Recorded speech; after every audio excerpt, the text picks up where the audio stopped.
నిత్యము కూడా ఎవరైతే అమ్మవారి నామస్మరణ చేస్తూ ఉంటారో వాళ్ళకి అమ్మవారి అనుగ్రహం తప్పనిసరిగా కలుగుతూ ఉంటుంది.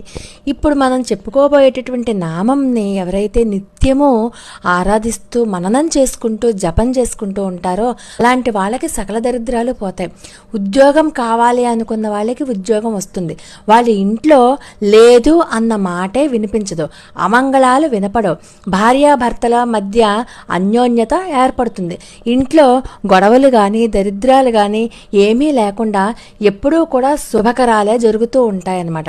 అమ్మవారు ఆ రకంగా వాళ్ళని తీర్చిదిద్దుతుంది. కాబట్టి నిత్యము కూడా ఈ నామాన్ని ఎవరైతే జపిస్తూ ఉంటారో వాళ్ళు మంగళాలను మాత్రమే కలిగి ఉంటారు అనడంలో ఎటువంటి సందేహం లేదు. ఆ నామం ఏంటంటే శ్రీ సర్వమంగళాయై నమః, శ్రీ సర్వమంగళాయై నమః, శ్రీ సర్వమంగళాయై నమః.